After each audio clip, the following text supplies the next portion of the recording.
정말 잠이 안 올 정도로 배가 고플 때도 있을 거예요. 저는 단적으로 고기 구워주세요 이렇게 말씀드려요.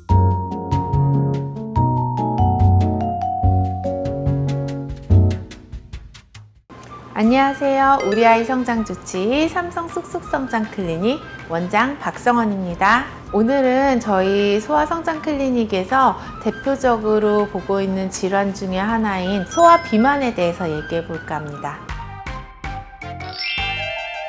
어렸을 때 찐 살이 전부 키로 갈까요? 정답은 X입니다. 예전에는요, 어렸을 때 살이 찌고 통통하면 그게 다 키로 갈 거니까 걱정하지 말라고 했잖아요. 사실 어렸을 때 찐 살이 다 키로 가는 건 아니에요. 예전에는 우리나라가 이렇게 영양이 그렇게 충분하지 못했던 시절도 있잖아요. 그랬던 시절에는 잘 먹고 조금 통통했던 친구들이 키가 잘 컸던 경향이 분명히 있었을 거예요. 그런 모습들을 보시고 할머니, 할아버지들은 어렸을 때 좀 토실하고 뽀얗고 그래야 키가 잘 큰다. 그러니까 영양이 충분해야 키가 잘 큰다라고 말씀을 하셨던 것 같아요. 아이들이 영양이 과한 게 더 문제가 되는 세상이 되었거든요. 통통한 친구들이 다 키가 크는 건 아니고 오히려 비만하면 만성 질환의 위험이 생길 수 있어요. 비만한 친구들은 당뇨, 고지혈, 고혈압, 그리고 지방간의 위험으로 이어질 수 있고, 소아 비만은 성인 비만으로도 이어질 수 있단 말이에요. 그래서 성인기의 그런 대사증후군의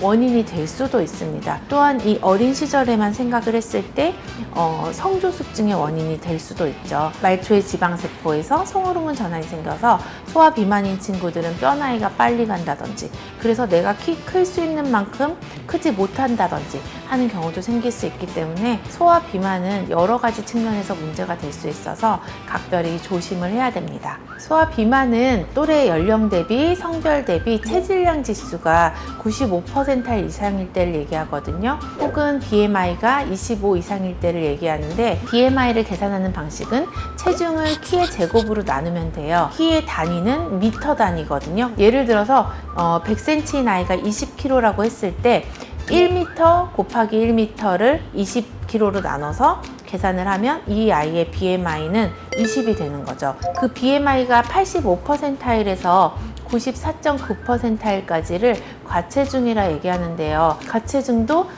비만으로 이어질 수 있기 때문에 관리가 필요할 수 있습니다. 비만한 친구들이 병원에 내원하면 이렇게 계측실에 들어오셔서요, 이렇게 인바디를 측정하게 돼요. 체중이 나올까? 그거 안 되겠는데?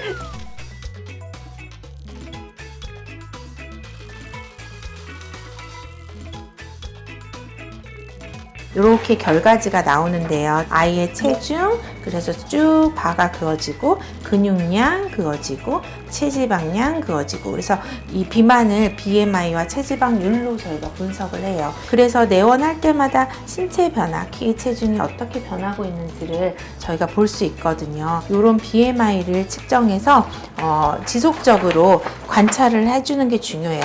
근데요, 사실 어머니들이 가끔 말씀하세요. 우리 애는 뭐 밥도 많이 안 먹어요. 그런데 살이 찌는 것 같아요. 이런 말씀들을 많이 하시는데, 기본적으로 인풋 대비 아웃풋이에요. 들어온 거 대비 나가는 게 적을 때 넘치는 칼로리들이 쌓여서 지방이 되는 거거든요. 아이가 안 먹는 게 우리가 꼭 섭취해야 될 탄수화물, 단백질, 지방, 무기질 이런 것들을 안 먹는 건지, 배가 고프니까 다른 간식을 많이 찾는 건 아닌지, 그리고 탄수화물에 집중해서 많이 먹고 있는 건 아닌지, 대부분은 간식류를 많이 먹고 단당류 종류들을 많이 먹고 이런 경우들이 많아요. 전반적으로 많이 먹고 적게 움직이면 비만이 될 수 있거든요. 두 가지 이유가 다 있을 것 같아요. 아무래도 비만은 유전적인 경향이 있을 수 있어요. 부모님들께서 조금 비만하신 경우라면 아이들도 비만할 수 있기 때문에 조금 신경을 써주셔야 하는 건 맞고요. 또 가족이다 보니까 우리가 식사나 식습관 또는 생활 습관이 비슷할 거란 말이에요. 많이 드시고 적게 움직이신다든지, 운동은 조금 좋아하지 않으면서 간식은 많이 드신다든지, 부모님이 어렸을 때 소아비만이셨거나 이런 경우에 특히 특별히 조금 더 신경을 써주시는 게 좋을 것 같아요. 우리 아이의 생활 패턴을 보면 당장은 살이 찌지 않았다고 하더라도 우리 아이가 비만으로 이어질 수 있는 생활을 하는지를 조금 관찰할 수가 있는데요. 주로 컴퓨터나 태블릿 PC, 핸드폰 게임 등을 많이 하고 움직이지 않으려는 성향들이 생기고 있어요. 그리고 규칙적인 식사를 하지 않고 특히 야간에 많이 먹는 습관을 가지고 있다든지 균형 잡힌 식사를 하지 않고 과자나 음료수 또 젤리 이런 것 등으로 식사를 대체하고 있지 않은지 이런 생활 습관, 식사 습관 등을 보시면은 아이가 비만으로 이어질지 아닐지를 좀 확인하실 수 있을 것 같고 겉으로 봤을 때는 통통해 보이지 않는데 배가 많이 나와 있는 경우가 있을 수도 있어요. 이럴 때 복부 비만이 아닌지 이런 것들을 좀 체크해 주실 필요가 있는 것 같아요. 소아 비만은 성인 비만으로 이어질 수 있고 성인 비만도 사실은 대사증후군으로 이어지기 때문에 요즘 비만은 그런 행태가 아니라 질병으로 분류를 하고 있잖아요. 비만 자체가 당뇨, 고혈압, 고지혈, 지방간 등 대사증후군의 원인이 될 수 있어서 성인에서도 매우 중요하지만 소아에서도 마찬가지입니다. 소아의 대사증후군 당뇨, 고혈압, 고지혈, 지방간을 일으킬 수 있어요. 특히 소아에서는 아이들이 성장기에 비만이 되었을 때 성조숙증의 원인이 되기도 하기 때문에 뼈 나이가 빨라지면서 성장판을 빨리 닫는 그런 역할을 하기도 하거든요. 성장기의 비만은 대사증후군뿐만이 아니라 성장 자체에 직접적인 영향을 줄 수 있기 때문에 더 잘 관리가 되어야 된다고 생각을 합니다. 아이들의 비만 관리는 성인과 비슷하기도 하고 다른 부분도 있어요. 성인은 이제 비만일 때 체중을 좀 줄여야 되는 문제가 있잖아요. 근데 아이들은 비만일 때 체중을 조금 천천히 늘게 도와주면서 키를 크게 도와주면 BMI가 상대적으로 좋아질 수 있거든요. 근데 물론 이제 체중이 너무 100kg 이렇게 나가면 줄이면서 같이 키가 클 수 있게 해야겠지만 빠르게 체중을 줄인다기보다 균형 잡힌 식사를 도와주고 운동량을 늘려줘야죠. 얘는 밖에서 뛰어노니까 괜찮겠지 하지 마시고 비만한 친구들은 운동하는 시간을 되도록이면 거의 매일 적어도 주 3, 4회 숨 차는 강도로 유산소 운동을 할 수 있도록 도와주시는 게 필요할 것 같아요. 저녁 식사 후에부터 잠자기 전까지는 야식이나 불필요한 간식은 안 먹는 게 좋죠. 제가 늘 말씀드려요.